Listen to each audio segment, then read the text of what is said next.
In the middle of the 20th century, an American teenager did not choose whether to learn how to keep food from spoiling. She was taught it, the same way she was taught arithmetic and grammar. Home economics was a required class in public schools across the country, and a chapter of it, every single year, was the pantry. How to keep flour from turning bitter. How to keep a wedge of cheese from growing a beard of mold. How to make a bushel of tomatoes last through a winter without a single one of them going soft. Somewhere between then and now, that whole body of knowledge quietly disappeared from the curriculum, and a new industry rose up to sell us, piece by plastic piece, the solution to problems our grandmothers solved with a coffee tin and a bay leaf. Keep that phrase in your head, because you are going to hear it again before this countdown is over. Dry, dark, and sealed. 3 words. That is most of what she knew and most of what we forgot.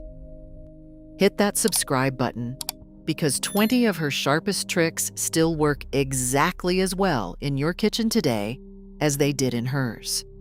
The convenience industry hopes you never rediscover them. Let us count down the 20 pantry tricks your grandmother used that still work today.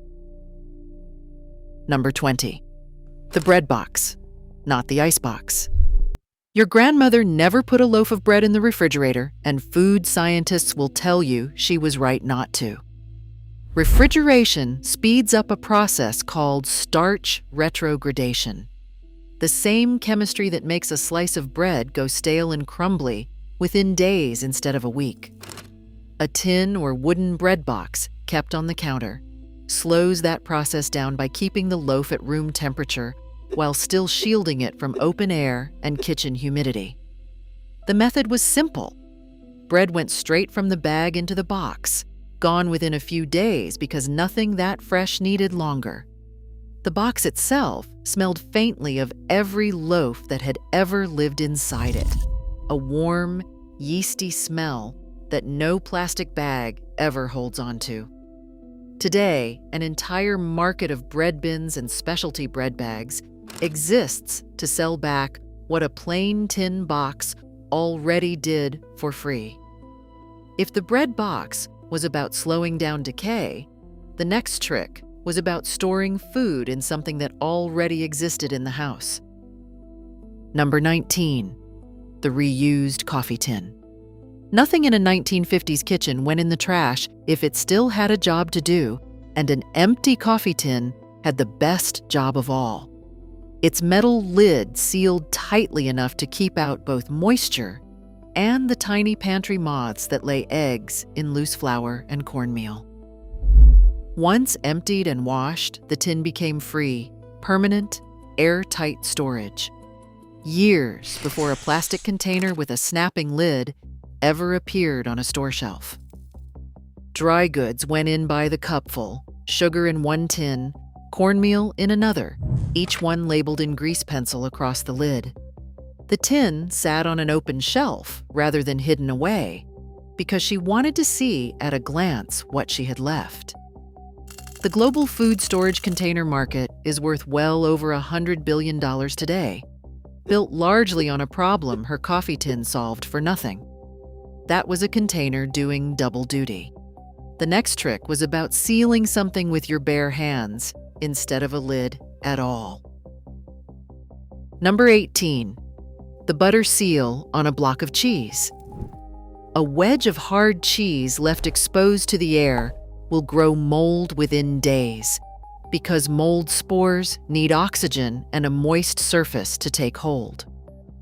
Coating the cut face of the cheese in a thin layer of butter, or lard blocks both. The fat forms a seal that keeps air and airborne spores from ever touching the exposed cheese. The same principle behind the wax rind on a store-bought wheel. She would smear the cut edge generously, right to the corners, and set the block cut side down on a clean plate before it went back into the pantry. If mold appeared anyway, A thin outer layer was simply trimmed away, and the rest was perfectly fine to eat. Specialty cheese wax now exists to do, at a markup, exactly what a spoonful of butter did in her kitchen. The next trick has nothing to do with sealing anything. It is about keeping two foods apart. Number 17. Onions and potatoes, never in the same bin. This one shows up in nearly every vintage homemaking column, and it holds up under modern scrutiny. Onions give off moisture and gases as they sit, and potatoes stored nearby absorb both, which speeds up rot in the potatoes and softens the onions faster than either would spoil alone. Your grandmother kept two separate bins, potatoes in one, onions in the other, each in a container with enough airflow that neither one sweated. It was a habit passed down more than a rule written anywhere, the kind of knowledge that traveled through a kitchen simply by watching your mother do it. Most kitchens today still keep both in the same basket under the sink, which is one small reason both vegetables spoil faster than they need to. Number 16. A few grains of rice in the salt shaker. Salt naturally draws moisture from the air, which is why it clumps and refuses to pour on a humid day. Raw rice grains absorb that same ambient moisture before the salt crystals can, keeping the salt loose and free-flowing. She dropped in a spoonful of dry rice whenever she refilled the shaker. No measuring, no fuss. And never gave the trick a second thought because it simply worked.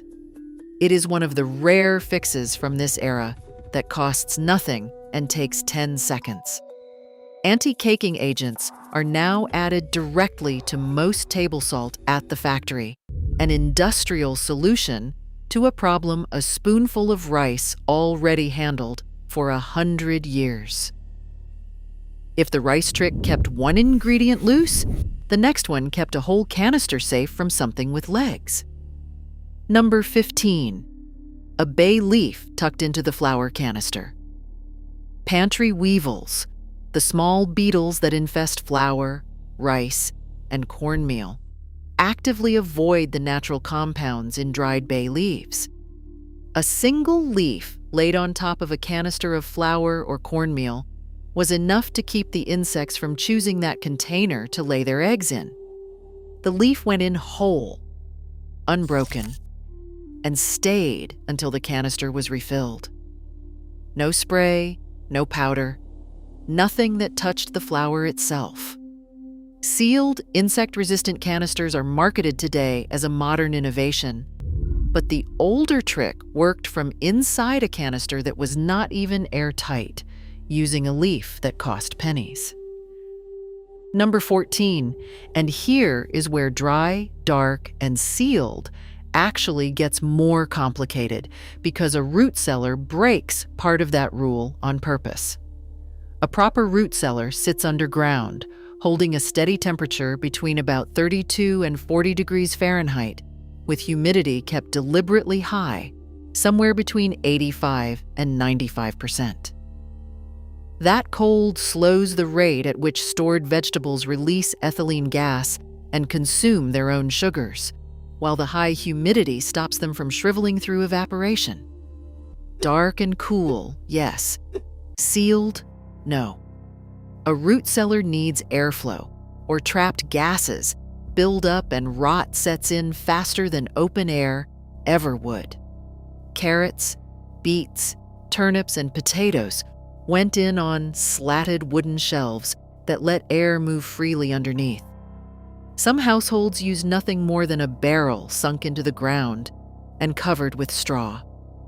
A modern refrigerator's crisper drawer is a shrunken electric attempt at the same humidity trick. Pause here for a moment, because it is worth explaining why 3 words keep showing up in this countdown. Food spoils for 3 separate reasons, and almost everything your grandmother did addressed one of them directly. Moisture feeds mold and bacteria, so keeping things dry starves both before they can start. Light and heat break down the oils and vitamins in flour, coffee, and dried herbs through oxidation, the same chemistry that turns cooking oil rancid on a sunny counter, so keeping things dark slows that breakdown to a crawl. And insects, from pantry moths to weevils, need an open path into a container to lay eggs, so keeping things sealed simply closes the door on them. None of this required a laboratory. It required paying attention and passing that attention down from one kitchen to the next. Your grandmother did not think of herself as a food scientist. She thought of herself as someone who did not want to throw away a sack of flour she had paid good money for. The packaged and processed food industry that eventually replaced this knowledge is worth trillions of dollars worldwide today. A meaningful share of that is downstream of a skill most households use to have for free. Let us get back to the countdown. Number 13, the vinegar rinse before storage. A dilute solution of vinegar and water splashed over fresh produce and gently dried before it went into the pantry or the cellar. Cut down the surface bacteria and mold spores that cause early spoilage. Vinegar's acidity is naturally hostile to many of the microorganisms that cause rot, the same reason it has been used as a preservative in pickling for centuries. She mixed roughly 1 part vinegar to 3 parts water in a basin, dipped produce briefly, and let it air dry completely before storing it, since sealing away any dampness would have defeated the whole point. Produce washes sold today, some costing more per ounce than the groceries they are meant to clean, are largely doing the same acidic work a cup of plain vinegar always did. Number 12, a slice of bread inside the sugar tin. Brown sugar hardens into a solid brick when it loses moisture because the molasses coating each grain dries out and the crystals fuse together. A slice of ordinary bread placed inside a sealed tin of brown sugar slowly releases just enough moisture to keep the sugar soft without making it wet. The bread went in whole, the lid went on tight, and within a day, a rock-hard block of sugar would soften back to scoopable. The dried-out piece of bread was simply thrown out and replaced next time. A small ceramic disc marketed today as a brown sugar saver does the exact same job for several dollars that a heel of stale bread did for nothing. Number 11, and this is the one that sounds the most like folklore and turns out to be the most literally true. Long before most households had a reliable refrigerator, eggs were preserved for months at a time using a method called water glassing. Fresh, unwashed eggs were submerged in a solution of water and sodium silicate, sometimes called liquid glass, kept in a crock in the cellar. The solution coats the eggshell and seals its microscopic pores, the same pores that normally let air and bacteria in as an egg ages, which is what keeps a fresh egg fresh. A crock of the solution sat covered in the coolest part of the cellar. Eggs added a dozen at a time as they came in, then pulled out through the winter months when hens laid fewer of them. It sounds like a rumor, but it was standard advice in homemaking guides of the era. And the chemistry behind it is the same reason commercial eggs are lightly coated today before they ever reach a store shelf. Number 10, the second life of a pickle jar. Once the last pickle was eaten, the brine left behind, a mix of vinegar, salt, and spices, did not go down the drain. It became an instant pickling liquid for the next batch of vegetables, whether that was sliced cucumbers, green beans, or hard-boiled eggs. Vegetables went straight into the leftover brine and sat in the cellar or refrigerator for a few days to take on flavor and the same acidic protection that had preserved the first batch. It was thrift dressed up as a recipe, and it meant a single jar could effectively refill itself 2 or 3 times before the brine finally lost its strength. Quick pickled everything is having a moment on restaurant menus today, usually made from a freshly bought jar of brine rather than one that already did its first job. Number 9. Flour and coffee kept away from the stove. The natural oils inside flour and ground coffee break down through oxidation when they are exposed to light and heat, turning both faintly bitter over time. Storing them in opaque tins set on a shelf away from the stove and any window slows that chemical breakdown considerably. She decanted both into tins the day she brought them home, never leaving them in their original paper sacks any longer than it took to empty them. Specialty coffee brands today sell vacuum-sealed, light-blocking bags at a premium specifically to prevent the oxidation that a plain metal tin already prevented for a fraction of the cost. Number 1 on this countdown is not a trick at all. It is the reason every other trick worked, and we will get there. Number 8. The chalk mark on the lid. Long before printed expiration dates existed on packaging, a grease pencil or a stub of chalk did the same job. Every jar, tin, and sack that came into the pantry got a date scrawled across the top the day it arrived, and the shelf was arranged so the oldest date always sat at the front, ready to be used first. New groceries went to the back without exception, even if it meant reaching past them for older stock. It was a small discipline, repeated every single week, that kept almost nothing forgotten in a dark corner until it spoiled. Grocery chains and food safety regulators now call this same principle first in, first out, and treat it as core inventory practice, though few home kitchens bother to apply it anymore. Number 7. Tomatoes on the counter, never in the fridge. Refrigeration damages a ripe tomato through a process called chilling injury, breaking down the compounds responsible for its flavor and turning its texture mealy, something food scientists have confirmed and something your grandmother already knew by taste alone. Tomatoes were kept stem side down on the counter, out of direct sun, where they ripened evenly and stayed flavorful for days. Stem side down mattered because the small scar left where the tomato was picked is the easiest point for moisture to escape, and setting it downward slowed that loss. Today, most home cooks refrigerate tomatoes out of habit, then wonder why a supermarket tomato tastes like almost nothing at all. Here is something I did not expect when I started digging into this countdown.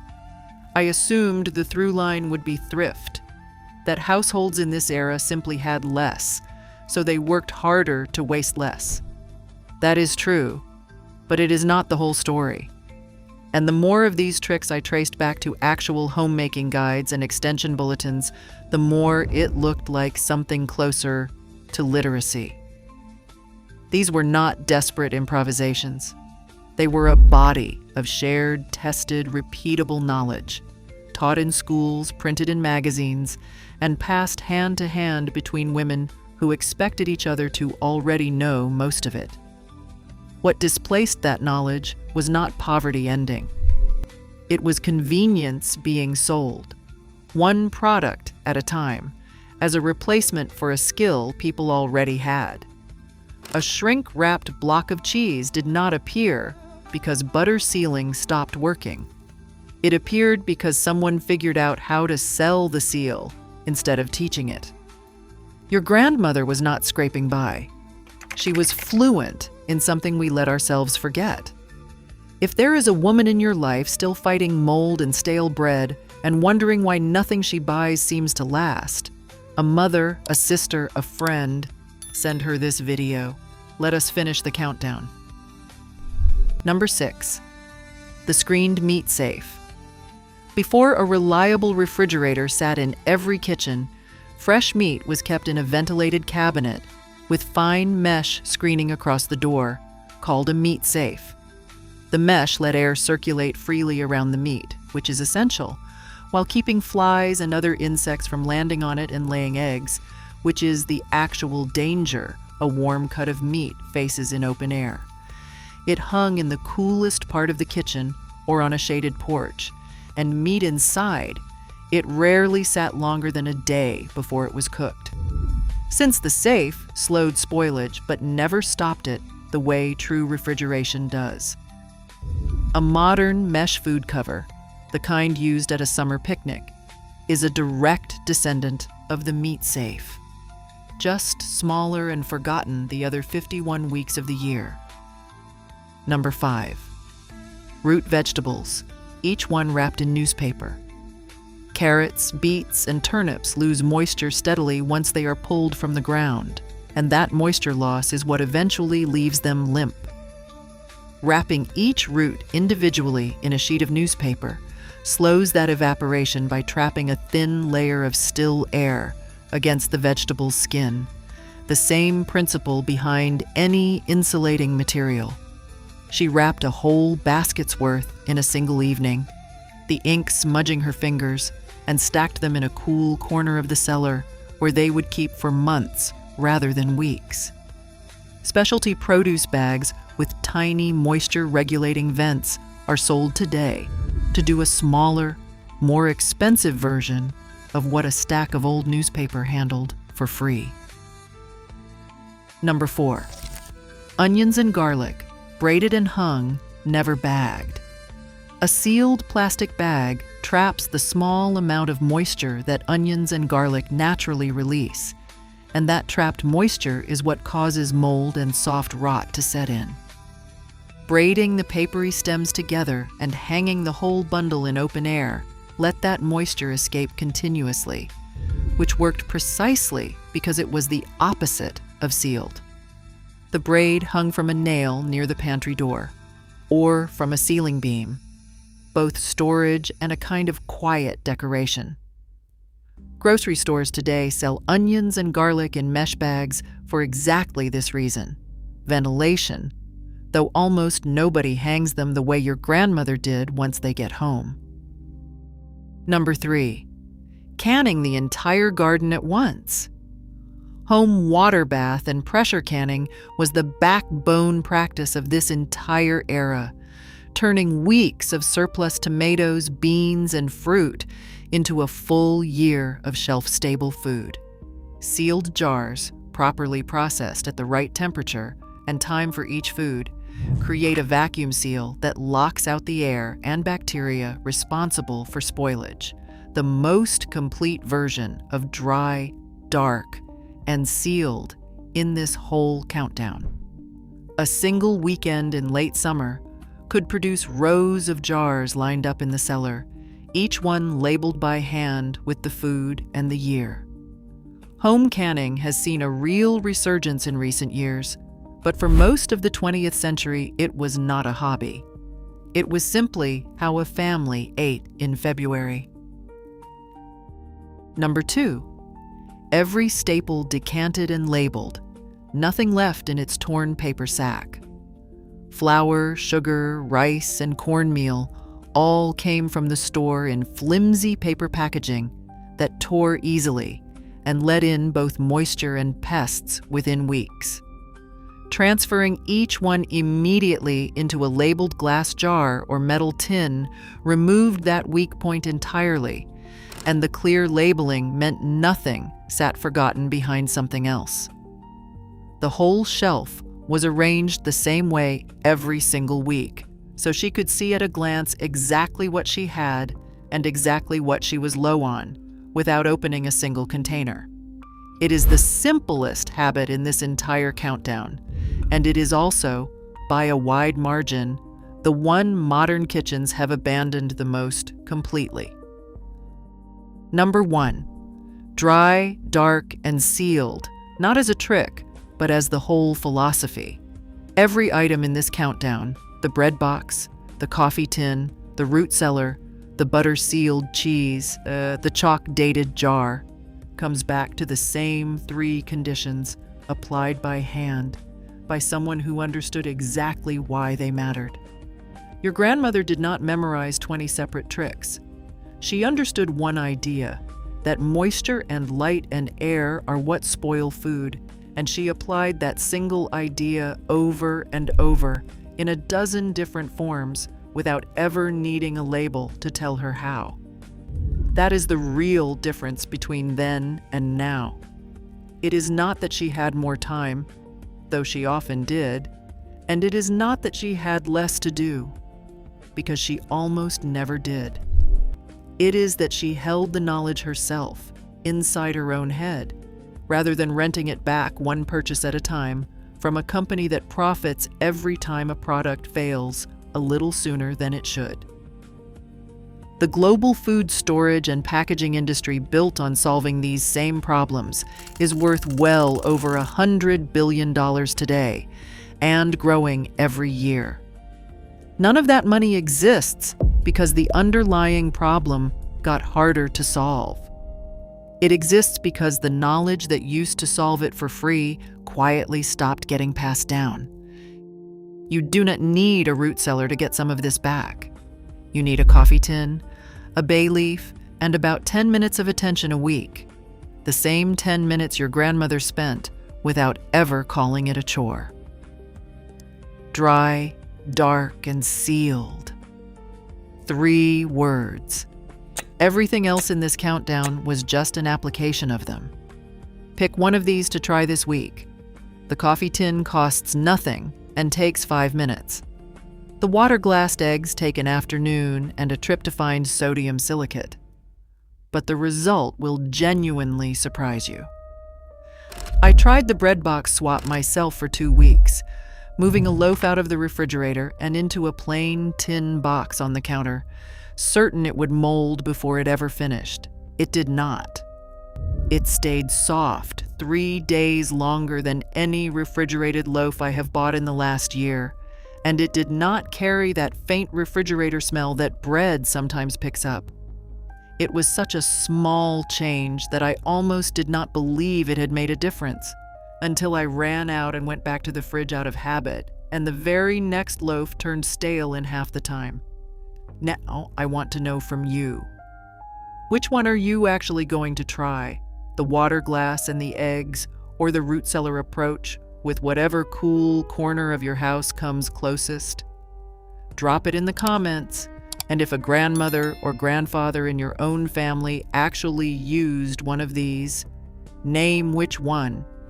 I have a feeling the coffee tin is going to win by a landslide, but I would love to be wrong.